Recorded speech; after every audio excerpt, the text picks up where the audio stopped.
ત્રીજી દિવાલ એટલે ખાસ કરીને આપણા 12 થી 22 વર્ષના સંતાનો કે જેની અંદર દીકરો પણ આવે અને જેની અંદર દીકરી પણ આવે.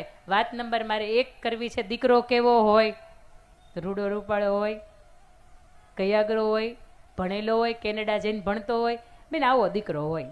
એ કોઈ પણ જાતનું વ્યસન ન હોય, આવો તો દીકરો હોય જ. પણ આ ભારત વર્ષને 21 વર્ષના કેવા યુવાનો મળ્યા છે ને, આની મારે તમને વાત કરવી છે.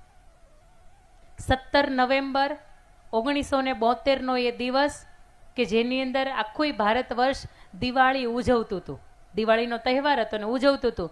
બરાબર ભારતનું અને ચાઇનાનું યુદ્ધ ચાલતું હતું.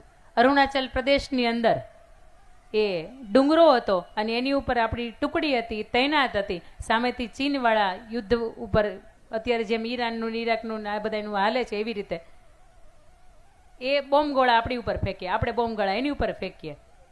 15-17 વ્યક્તિઓની ટીમ કે જે અરુણાચલ પ્રદેશની અંદર એ ડુંગરો ચડતી હોય, નીચેથી સૂચના આપવામાં આવે આપણે સૈનિકના વડાઓએ કે પાછા વળી જાઓ, આપણી ટુકડી નાની છે, સામે એ લોકો હજારોની સંખ્યાની અંદર સૈનિકો છે અને તમે એમ કરો પાછા વળી જાઓ, આપણી પાસે સૈનિકોય નથી અને આપણી પાસે યુદ્ધ ગોળાય તે બોમ્બ ગોળાય નથી, તમે પાછા વળી જવામાં મજા છે.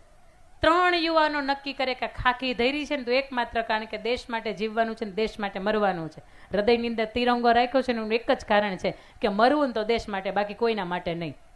અને અત્યારના 21 વર્ષના યુવાનને પૂછો ને અને એ બેઠો બેઠો ગલ્લે માવા ચોળતો ચોળતો એવું કહેતો હોય કે ઓલીએ અત્યાર સુધી મારી યારે દગો કર્યો અને હવે એવું કહે છે લગ્ન નથી કરવું, મારે મરી જવું છે. ભાઈ મરવા જેવું ઘણું છે, એના માટે મરાય નહીં.